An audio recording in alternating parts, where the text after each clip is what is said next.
오늘 시간에는 성도가 환난 전에 휴거된다는 말은 과연 진실인가 미혹인가 라는 제목으로 함께 말씀의 은혜를 나누길 원합니다. 오늘도 거룩한 주일을 맞이해서 예배 나오시고 또 온라인으로 함께 예배드리는 모든 성도들을 사랑하고 축복합니다. 말씀이 우리를 치유하고 말씀이 우리의 인도자가 되는 것이고 말씀이 우리의 삶을 새롭게 하는 능력이 됩니다. 하나님은 말씀하시는 하나님이요, 말씀을 통해서 우리를 깨우시고 말씀을 통해서 천국까지 안내하게 될 텐데, 하나님 말씀이 여러분의 귀한 나침판이 되고 인도자가 되고 등대가 될 수 있기를 축원합니다. 요즘 코로나가 더 심각해졌습니다. 코로나 백신 주사를 2번 맞으면 이제 망고땡이다 라고 그렇게 생각을 했는데, 알고 보니 변형된 변이 바이러스가 나와가지고 이렇게 델타 변이, 람다 변이 막 이렇게 나와서 그것들이 또 감염을 시키는데, 이렇게 백신 주사를 맞은 사람도 돌파 감염이 또 일어나고 있는 그런 상황이어서 올 10월이나 11월 달에 우리나라도 위드 코로나와 함께 그냥 감기처럼 이렇게 갈 것을 검토하고 있다라는 정부의 보도가 있었습니다. 어쨌든 코로나는 우리의 삶을 상당히 위협하고 있고, 특히 삶의 서민들의 삶을 더 많이 어렵게 하고 있습니다. 특별히 교회 같은 경우는 작년부터 올해까지 교회 학교는 전멸입니다. 거의 전멸. 수백 명, 수천 명이, 수만 명이 나오는데도 교회 학교가 전멸입니다. 앞으로 교회가 큰일 났습니다. 어른들은 지금 언제라도 나오겠다 이렇게 얘기를 하는데 상당히 지금 많은 어려움에 처해 있습니다. 그래서 코로나가 우리가 빨리 떠나가기를 기대했지만, 그러나 또 그 기대가 허물어지고 있는 것이 현실입니다. 그런데 놀라운 사실이 있어요. 그것은 뭐냐면 미국은 코로나 백신을 만들어낸 국가입니다. 영국도 마찬가지예요. 영국은 아스트라제네카를 만든 국가고 미국은 화이자 그리고 모더나 이런 것을 만든 국가가 미국입니다. 그런데 여러분, 미국의 백신 예방 접종률이 얼마나 된 줄 아세요? 영국이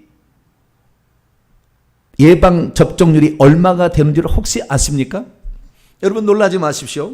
미국의 현재 백신 예방 접종률이 50%를 안 넘어갑니다. 49.6%. 왜 그럴까요? 영국도 57.5%, 약간 좀 많습니다.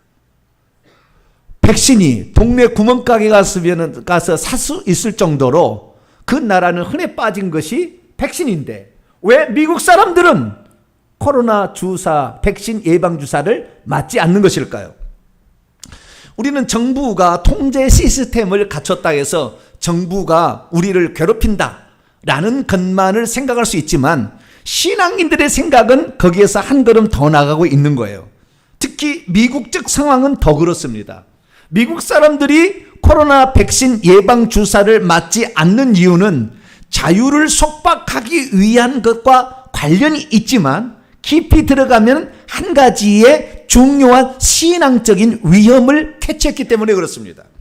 그것은 올바른 신앙일지 아닐지는 오늘 설교를 들어보면 알겠지만, 그들이 백신 주사를 맞지 않고 있는 이유가 세대주의 환난전 휴거 때문에 그렇다는 거예요.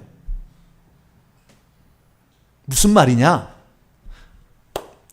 이 미국 사람들은 얼마든지 코로나를 맞을 수 있도록 다 배려를 했음에도 불구하고 그들이 맞지 않는 것은, 지금 코로나 백신 주사를 맞게 되면 유전자 변이가 일어나게 될 것이고, 유전자 변이를 일어나게 목적으로 그것을 주사를 맞게 되면 나중에 적 그리스도라는 세계 정부를 이끌어가는 지도자가 사람들을 조종해서 자기 마음대로 이끌어간다 라는 그런 주사다라는 말이 팽배해 있기 때문에 그렇습니다. 그러면 그럴지 아닐지는 잘 모르겠지만, 그러나 그런 말이 왜 그들에게 먹히느냐? 그것은 다른 것이 아니에요. 그들은, 미국 사람들은 환난전 휴거를 믿기 때문에 그래요. 그러면 언제 환란전 휴거가 그들에게 무엇을 자극하게 되면 그러냐 이런 거예요. 환란 전에 그러니까 환란이 시작되면 적 그리스도가 나타나서 환란을 시작하게 될 텐데 적 그리스도가 출현하기 전에 휴거가 있다는 거예요. 근데 만약에 내가 백신 주사를 맞아버리면 적 그리스도가 지배하는 사람이 될 텐데 그러면 나는 휴거되지 못하고 남겨질 것이 뻔하다라는 것 때문에 주사를 안 맞는 거예요.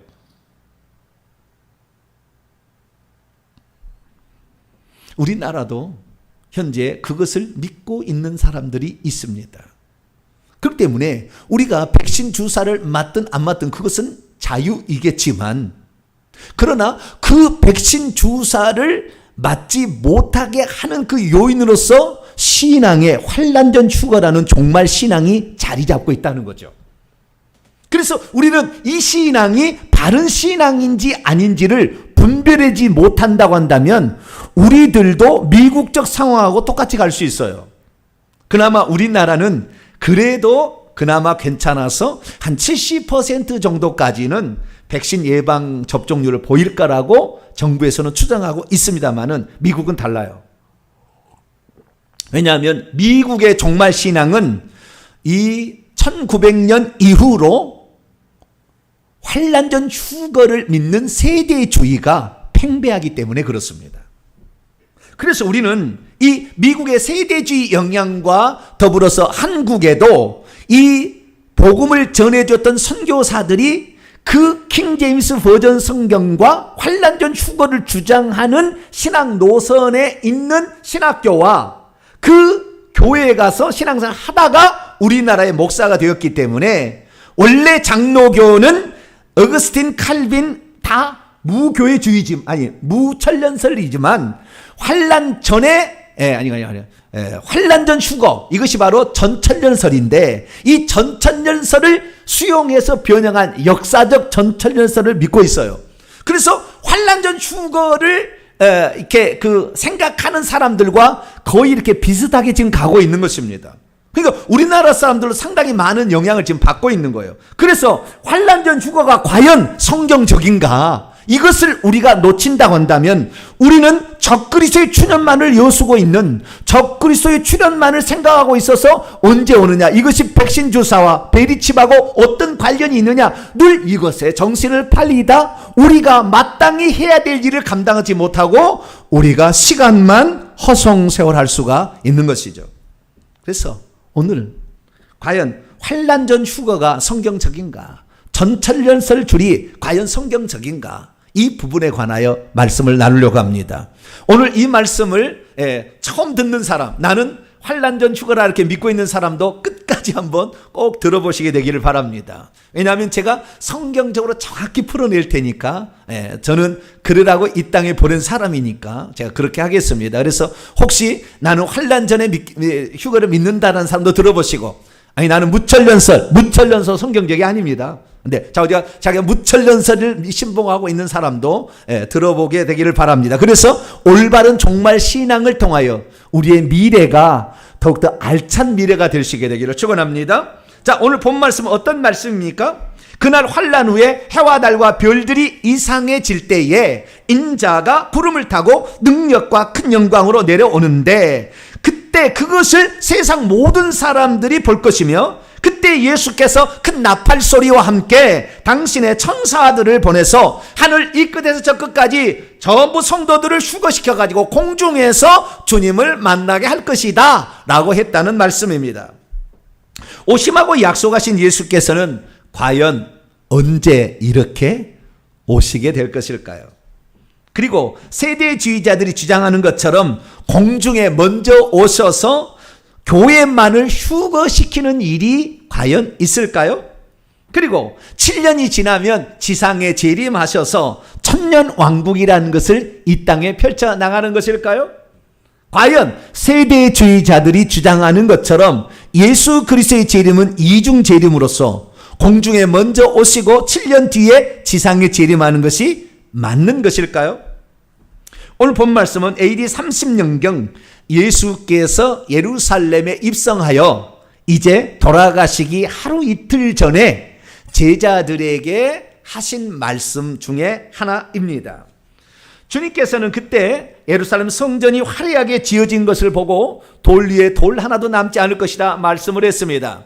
그랬더니 제자들이 어느 때에 성전이 무너지겠으며 주님이 오실 때와 세상의 끝에는 어떤 징조가 있겠습니까? 라고 질문을 던졌더니 예수님께서 세상의 징조가 이런 것이고 재림의 징조가 이런 것이다.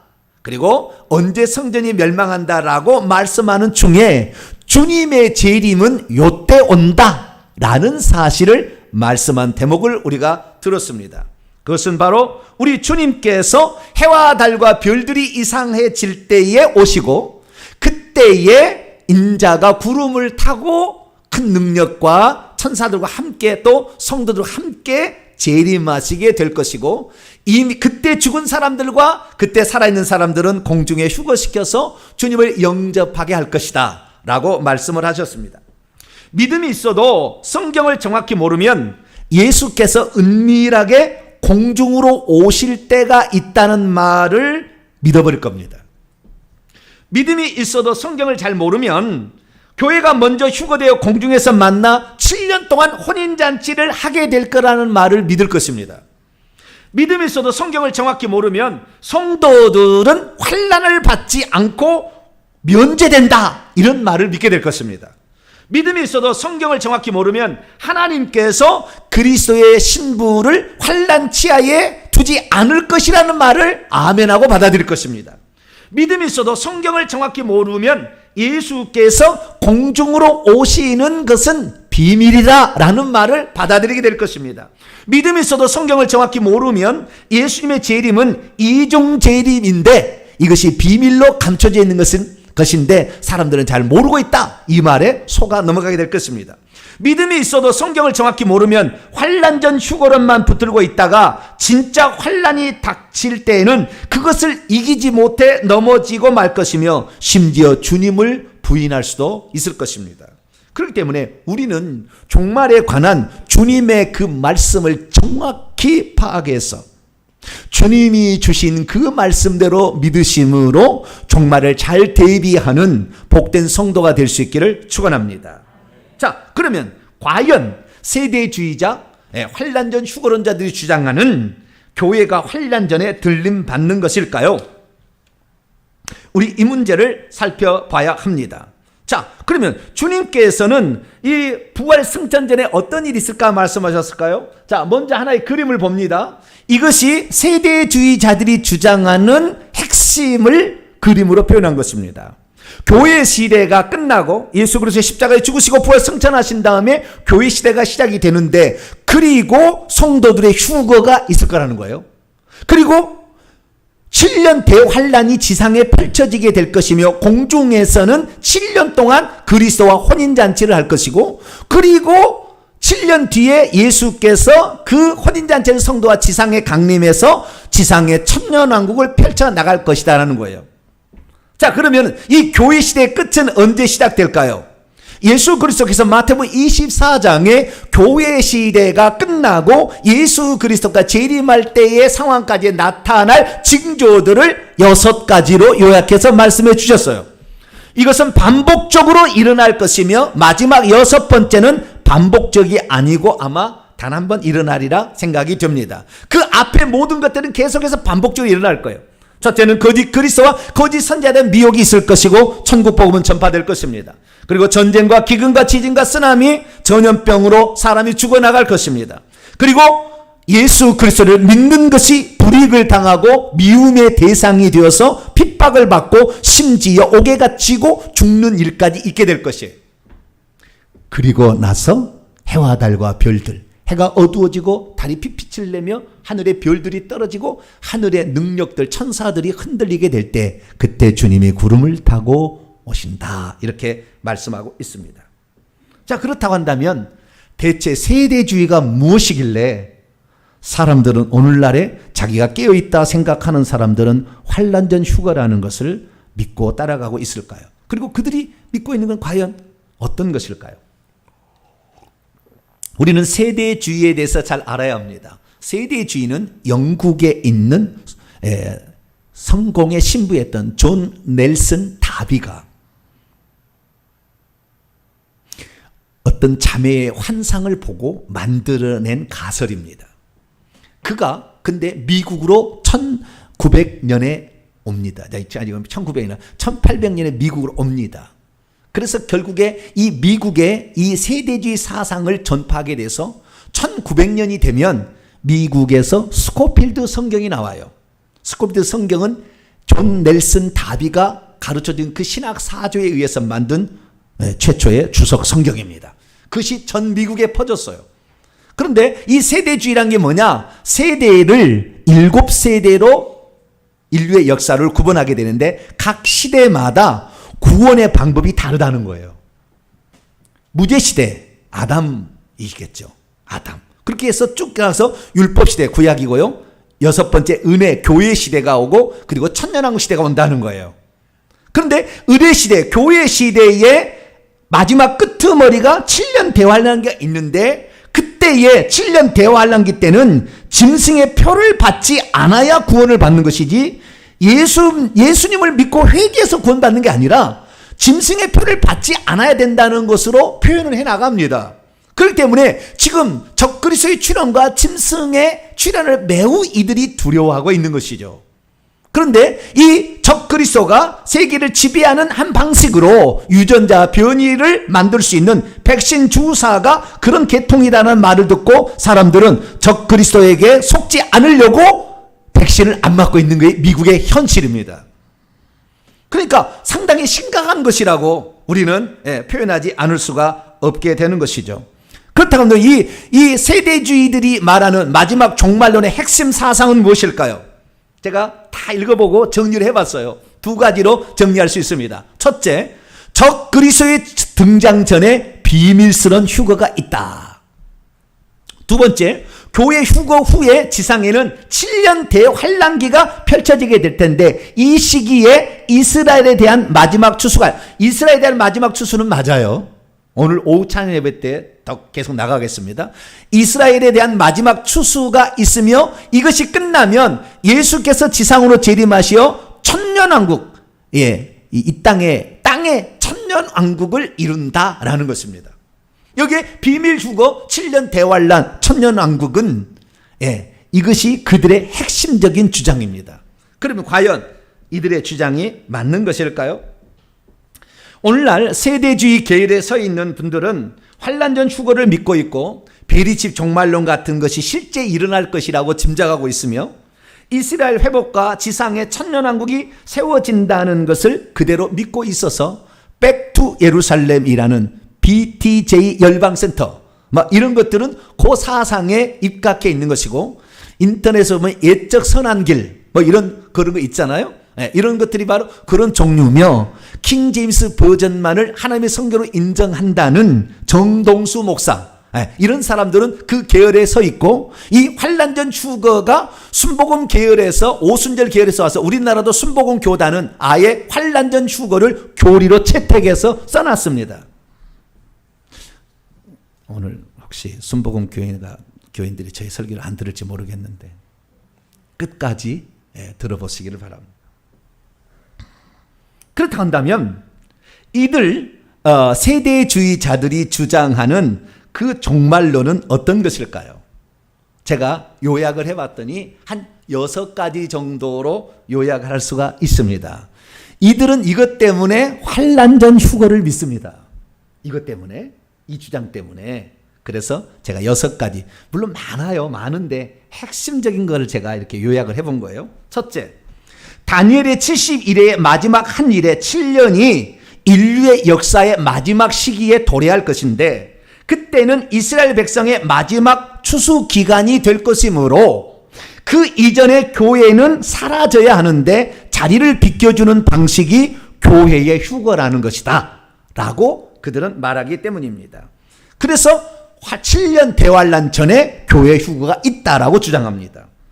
두 번째, 요한계시록의 말씀에 따르면 교회는 환란으로부터 면제받는다고 나와 있는데 그 교회가 환란으로부터 면제받는 것은 교회가 휴거되는 것으로 실현될 것이다 라고 주장하기 때문입니다. 세 번째는 요한계시록의 말씀을 살펴보면 미래에 될 일을 소개하고 있는 요한계시록 4장부터 20장 사이에 교회라는 것이 영어라는 말이 에클레시아, 교회라는 말이 용어가 등장하지 않는 걸 보니 이미 휴거되어 없기 때문에, 공중에 있기 때문에 지상에 펼쳐지는 이런 일들에 교회라는 용어가 등장하지 않는다. 그렇기 때문에 교회로 휴거되는 것이 맞다라고 말하는 것이고요.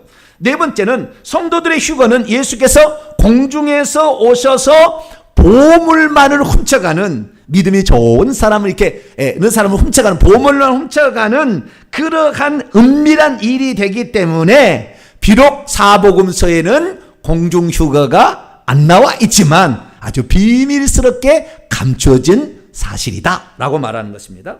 다섯 번째, 데살로니가 후서 3장 13절과 유다서 1장 14절에 하면 주님이 재림하실 때에 천사들만 데리고 오는 것이 아니라 성도들도 데리고 온다고 했는데, 지금 성도들이 다 무덤에서 잠자고 있고 예수 재림 때 심판날을 기다리고 있는데 언제 그 성도들이 있느냐? 그러기 때문에 환난 전에 교회 성도들을 먼저 휴거시켜야만이 예수님이 재림할 때 그 성도들을 데리고 올 수 있다. 그러기 때문에 7년 환난 전에 휴거가 맞다. 이렇게 주장하는 것이고요. 여섯 번째, 맞는 것 같아요? 다들 고개를 그럴 수 있지 뭐.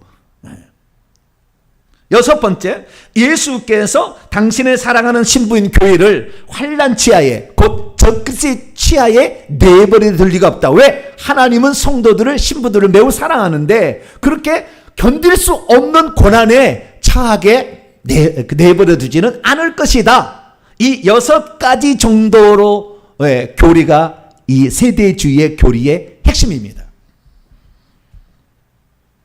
이 설명을 듣고 일어나면 얼마나 좋은지 몰라요. 그래, 하나님이 이렇게 우리를 사랑하셔가지고 그 어려운 시련과 고난에 나를 내버려 두지 아니하고 나를 미리 잘 들어올려서 주님을 영접하여 주님과 혼인잔치를, 너무 좋아, 너무 좋아.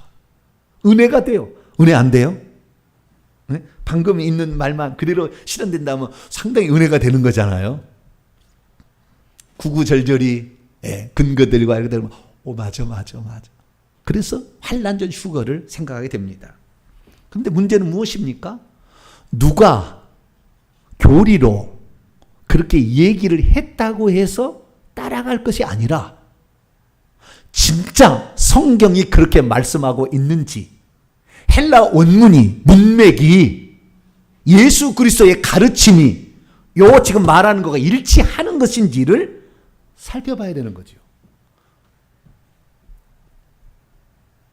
우리 교회에, 전 세계에 수백만 명, 우리나라 70만 명의 인구를 구원받게 한 그분이 얘기했으니까 맞을 것이다 라고 따라갈 것이 아니라 그것이 과연 예수 그리스도께서 그렇게 말씀하셨는가를 정확히 살펴봐야 되는 것이죠. 왜 그러셨습니까? 예수님께서 종말의 징조를 말씀하실 때 맨 처음 말씀하신 것이 너희가 사람의 미혹을 받지 않도록 주의하라. 사람의 가르침이 너희에게 미혹이 될 수 있다라고 말했기 때문에 우리는 무조건 받아들일 것이 아니라 그것을 분별을 해야 된다 그 말이죠. 마태복음 24장 24절에도 마지막 때가, 더 마지막 때가 가까우면 거짓 그리스도들과 거짓 선지자들이 일어나서 할 수만 있으면 택하신 자들도 미혹하게 될 것이라고 말했기 때문에 우리가 누가 얘기했다, 어떤 교리가 그렇게 나왔다, 그 다음에 미국의 주류 종말 사상이 환난전 휴거다, 그래서 따라갈 것이 아니라, 독일은 그거 아니에요. 미국이 그렇다는 거예요. 근데 우리는 미국 선교사들이 왔기 때문에 그 많은 영향을 받은 거예요. 그래서 그것이 맞는 것인지를 우리는 살펴보아야 되는 것입니다. 그래서 사도 바울이 이 데살로니가 전서에 예수 그리스도의 재림을 학수고대하고 있는 데살로니가 성도들을 향하여 데살로니가 전서와 후서를 썼습니다. 그래서 종말론 공부를 하려면 데살로니가 전서와 후서가 바울이 쓴 종말론이다, 이렇게 신학교에서 배웁니다. 그래서 그 종말론을 듣고 당장 주님이 재림할 줄 알고 막 흔들렸던 자들을 위하여 데살로니가 후서를 다시 쓰게 되는데, 데살로니가후서 2장 1절에 이렇게 조심할 것을 말합니다. 주 예수 그리스도께서 오시는 것, 강림하신 파루시아와 우리가 그분 앞에 모이는 것에 관하여 혹시 영으로 무슨 환상을 봤다, 영으로 뭐 들었다, 또는 말로 어떤 가르침을 받았다, 또는 어떤 글로, 편지로 이렇게 받았다는 것 때문에 쉽게 흔들지 마라. 주의 날이 그렇게 이른 것이 아니다. 그렇기 때문에 정확히 분별해야 된다고 우리에게 분명히 말씀하고 있기 때문입니다. 저와 여러분은 누가 이렇게 얘기했다고 해서 그냥 믿을 것이 아니라 성경에 특별히 예수님께서 무엇라고 말씀하셨는가, 사도들은 어떻게 말했는가를 정확히 알고 문맥을 무시하고 그냥 구절들을 뽑아다가 어떤 맞춘 짜집기 하는 것에 속지 말고 온전히 하나님의 말씀을 이해하여서 종말의 때를 정확히 분별하고 나갈 수 있게 되기를 축원합니다. 자, 그렇다고 한다면 교회가 환난 전에 휴거된다고 말하는 세대주의자들은 그 휴거론을 어떤 구절에서 뽑아왔을 것일까요? 크게 이 여러 구절들인데 두 구절이 가장 핵심인데요. 그 중에 한 구절은 데살로니가서 4장 16에서 17절이에요. 이것을 아주 그들은 목숨처럼 생각하는 거예요. 세대주의는. 요것 때문에 우리는 환난 전 휴거를 믿는다라는 거예요. 그러면 데살로니가서 4장 16절 17절은 뭐라고 말씀하고 있을까요? 주께서 호령, 큰 명령이죠. 크게 명령하는 것과 천사장의 소리와 하나님의 나팔 소리로 진이 하늘로부터 장차 강림하시려 내려오실 것인데 그때에 그리스도 안에서 죽은 자들이 먼저 부활하게 될 것이고, 그리고 우리 살아있고 남겨져 있는 자들도 그들과 함께 앞서 그리스도 안에 죽은 자들과 함께 구름 속으로 끌어올려져 낚아채져서, 이 끌어올린다 이거 휴거입니다. 낚아채진다, 하르파조라고 하는 헬라어 동사인데요. 하르파조, 이렇게 낚아채진다, 독수리가 탁 낚아채는 것처럼 이렇게 낚아채져서 공중에서 주님을 영접하기 위해서 그렇게 낚아채진다라고 말하고 있는, 이것을 가지고 환난 전 휴거를 주장하는 구절로 쓰고 있습니다. 그런데 묻겠습니다. 여기에 환난 전에 이렇게 된다고 나와 있나요? 안 나와 있나요? 휴거가 된다는 말은 있는데 이것이 7년 환난 전에 한다고 나와 있어요? 안 나와 있어요? 없어요. 그런데 교리를 만들어 놓고 환난 전에 휴거된다고 계속 들으니까 여러분들도 맞네, 성경에 있네. 성경은 사탄 마귀도 이용합니다. 예수님 시험할 때. 그 말씀이 틀린 게 아니라고, 그 말씀이 있다고요. 성경에 없는 게 아니라고요. 근데 이 말씀을 어디다가 집어넣느냐가 중요한 거잖아요. 여기에 보니까 환난 전에, 특별히 7년 환난 전에 올라간다는 말이 있어요, 없어요? 없어요. 올라간다는 말은 맞아요. 분명히 맞습니다. 그러나 언제 올라간다는 말이 없잖아요. 그 다음에 아까 얘기했는데 보석들만을 은밀하게 취한다고 돼 있잖아요. 은밀하게. 여기 은밀하게 옵니까? 떠들썩하게 큰 호령과 더불어 오는 것입니까? 그냥 바로 틀려요. 바로 틀려. 그런데도 오직 끌어올려져라는 말에 그냥 필이 한번 딱 꽂히게 되면 모든 것이 안 보여. 그것만 보이는 거예요. 그것만. 그리고 이 말씀은 지금 데살로니가전서 4장 13절부터 자는 자들이 언제 부활할 것인가라는 것에 관한 말씀을 하고 있는 것이지, 환난 전에 휴거를 한다는 말을 말하려고 한 게 아니라고요. 이 본문의 문맥이 자는 자들이 낭망하지 말 것은 주님께서 오시면 그때 부활한다는 거예요. 그래서 그 부활의 순서가 먼저 그때 예수 재림 때 우주적인 이제 종말이 끝나니까 그때 죽은 자들이 먼저 변화되고 그 다음에 살아있고 남아있는 자들이 두 번째로 부활할 거다 라는 부활의 순서를 말하고 있는 것이지, 환난 전에 휴거된다 그 말을 말하려고 하는 게 아니라고요. 근데 이 본문만을 쏙 빼가지고 그 주제를 딱 정해놓고 그 다음에 집어넣으면 다 그렇게 믿는 거죠. 그렇게 믿는 거예요. 이 사도 바울은 이것뿐만이 아니라 고린도서 15장에도 말씀하고 있어요. 이 나팔 소리와 함께 이 부활체가 변하는데 어떻게 부활체가 변하느냐? 첫 번째는 첫 열매인 그리스도가 부활의 첫 열매고, 그리고 두 번째는 그가 강림하실 때 그에게 붙어있는 속한 자들. 이것은 이미 예수 그리스도께서 부활의 첫 열매로 부활하시고 그 다음에 구약의 성도는 한꺼번에 부활체가 되고 그 다음부터 죽은 성도들은 바로 부활해서 천국 들어갑니다. 그 천국 들어가 있어 1000년 동안 천국에서 왕노를 하다가 그리스도와 함께 재림하는 자들이 오는데 이 사람들 이것이 바로 첫 번째 부활인 것이고 그 다음에 그 후에 마지막으로 예수 재림 때에 그때 죽은 자들이 먼저 부활, 살아있는 자들이 두 번째 부활해서 공중에서 주님을 영접할 것이다 라는 말씀이에요. 그런데 이 말씀을 듣기 전에 예수 그리스도께서는 7년 환난 전에 성도들을 휴거시킬 것이다. 여기에 휴거된 말씀이 있다. 그러면 그대로 믿어지게 되는 거죠. 그러나 그들의 주장은 나중에 보겠습니다만은 단 한 구절도 환난 전 휴거를 주장할 만한 직접적 구절은 없습니다. 한 구절도 없어요. 그러면 그들이 말하는 대표적인 7개의 구절을 제가 지금 말씀을 드리려고 합니다.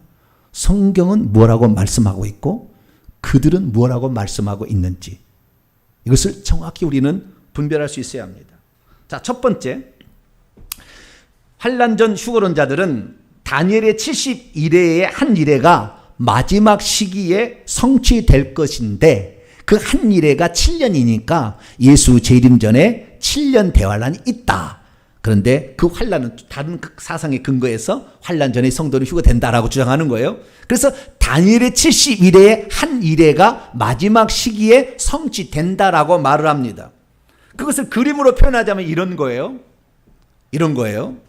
다니엘의 70일회라는 것은 이스라엘 민족과 예루살렘의 그 역사에 장차 되어질 일을 다니엘의 9장에 하나님께서 다니엘에게 가르쳐 준 거예요.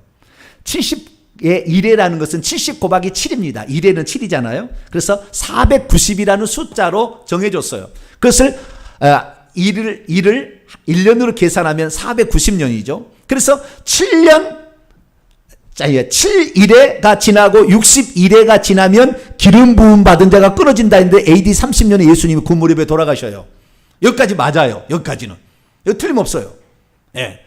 그런데 이 62일회가 지난 다음에 한 일회가 있는데 여러분 한 일회가 교회 시대라는 것을 그 공백기가 있고 한 일회가 있다는 거잖아요.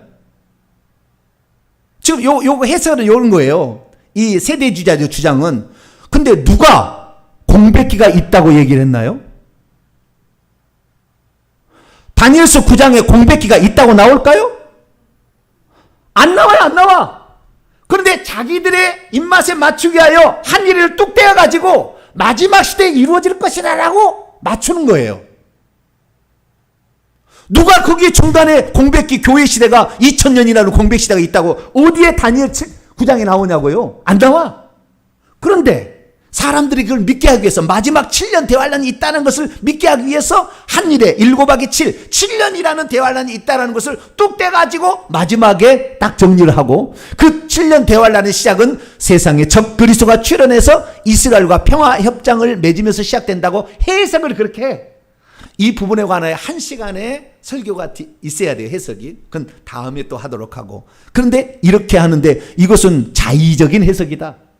자기가 두드러 맞추기 위해서 자기의 사상을 맞추기 위해서 공백기를 일부러 집어넣어가지고 한 일을 띄워가지고 맨 뒤로 내버렸다라고 말할 수밖에 없다는 거예요. 두 번째는 빌라델비아 교회에게 주신 말씀인데요. 빌라델비아 교회에게 주신 말씀에 시험의 때를 면하게 해준다는 말이 있는데 이 시험의 때를 면하게 해준다는 것이 7년 환난 전에 휴거되는 것이다 라고 말합니다.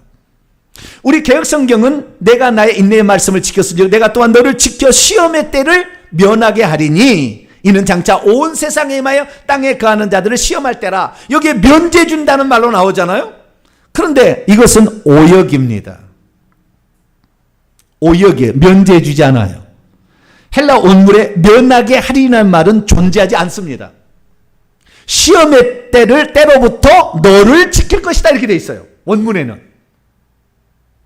그러니까 시험이 다 봤는데 그 시험의 때 너희가 보호를 받게 해주는다 이 말이겠지.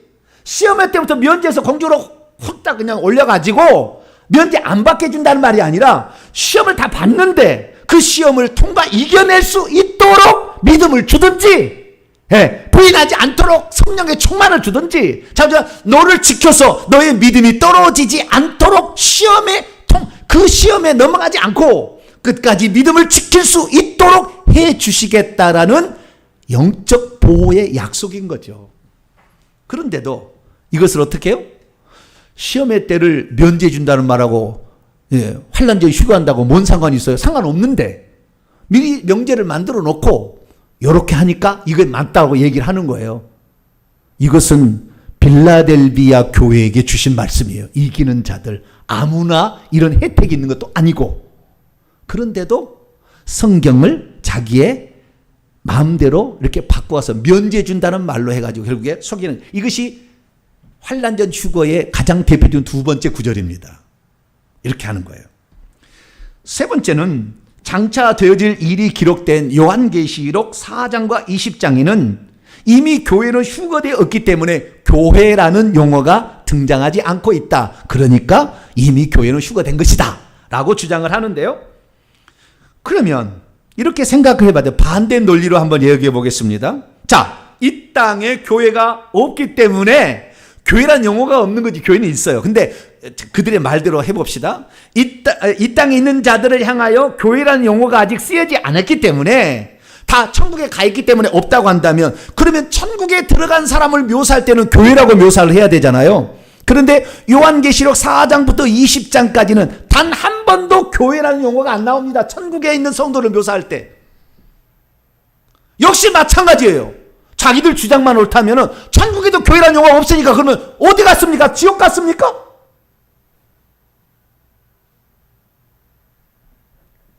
얼마나 웃긴 논리를 하는지 몰라요. 여러분, 말세는 이 마지막 때에 가게 되면 적그리스도가 진짜 와요. 무칠년설이 틀린 거예요. 적그리스도가 진짜 옵니다. 그때 적그리스도가 와서 성도들을 핍박해서 죽이게 돼서 순교자의 숫자가 차게 될 텐데, 그때가 되었을 때에 성도들이 함께 모이는 것은 너무 어려워요. 나중에 여러분들 못 모일 겁니다. 이렇게 못 모여요. 그래서 내가 다운로드라는 얘기가 그 얘기예요. 못 모일 때가 올 거예요. 그러니까 교회라는 것은 어떤 모임을 가리키는 거잖아요. 그러니까 그런 용어를 안 쓸 뿐이지, 성도를 지칭하는 수많은 표현들이 요한계시록 4장 20장에서 최소 내가 찾아보니까 12개가 나와요. 첫째는 뭐냐? 그 교회를 지칭하는 다른 용어로 요한계시록 8장 3절 4절은 성도, 11장 1절에는 하나님의 성전을 경배하는 자들, 11장 2절에는 두 증인, 12장 1절에는 해를 옷 입은 여자, 그리고 성경절을 제가 나중에 보세요. 여자의 남은 자손, 하나님의 계명을 지키며 예수의 증거를 가진 자들, 어린 양의 피와 자기들을 증언하는 말씀으로써 마귀를 이긴 형제들, 짐승의 표를 받지 않으려다가 핍박받아 죽어가는 성도들, 땅의 곡식, 예수의 증인들, 어린 양과 함께 있는 자들, 곧 부르심을 받고 택하심을 받은 진실한 자들, 어린 양의 안에, 이거 교회 아닙니까? 4장부터 20장 사이에 교회를 지칭하는 다른 편이 수두룩하게 나오는데, 교회라는 에클레시아라는 용어 하나 안 나왔다고 교회가 없다고요? 그럼 천국에 있어야지. 천국에도 없는데? 그럼 지옥 갔습니까? 에클레시아가 없다고 교회가 없는 것입니까? 여러분, 마태복음을 제외한 마가복음, 누가복음, 요한복음에 교회라는 용어가 한 번도 안 나옵니다. 디모데후서, 디도에서도 교회라는 용어 안 나옵니다. 베드로전서, 베드로후서, 요한일서, 요한이서, 유다서에 교회라는 용어 안 나옵니다. 심지어 로마서 1장부터 16장인데 1장부터 15장까지 단 한 번도 교회라는 용어가 등장하지 않아요. 그럼 교회 없는 것입니까? 얼마나 더 웃기냐면, 그들이 요한계시록 4장에 사도 요한이 밤모섬에서 올라가서 하늘의 광경을 보는데, 사도 요한이 올라가는 것이 교회가 휴거되어 올라간다고 얘기를 하면, 사도 요한이 하나님께서 뭘 보여주려고 불려 올렸기 때문에 올라간 거예요. 교회가 올라간 게 아니라. 그리고 올라가서 혼인잔치 한다며요. 요한계시록 19장을 읽어보세요. 어린 양의 혼인잔치가 이르렀다, 가까이 왔다 얘기하고 있다고요. 거기 혼인잔치 하고 있다며. 끝내고 온다며. 말이 안 되는 이야기를 어마무시하게 얘기하는데도 한번 필이 꽂히면, 나는 환난 받기 싫어. 환난아 잘 있거라. 나는 간다. 막 그래서 그런지 좌우지간 거기 한번 필이 꽂히면 그대로 그렇게 믿고 나가고 있는 것이죠. 그런데 그렇지 않다는 걸 알길 바랍니다. 그리고 네 번째, 성도들의 휴거 때는 공중에 오신 예수께서 보물들을 훔치듯 은밀하게 비밀스럽게 데려간다, 도둑같이 온다 이렇게 얘기하는데, 그 도둑같이 오는 것은 주님의 은밀성을 얘기하는 것이 아니라 주님의 재림의 돌발성, 예기치 않을 때에 갑자기 온다는 의미지, 보석을 훔쳐간다는 요점이 아니에요. 거기에는 그 얘기가 아니에요. 그런데 그 자기의 사상을 맞추기 위해서 그렇게 해석을 만들어냈어요. 이 해석을 만들어냈다고. 그래 그렇게 따라가는 거예요.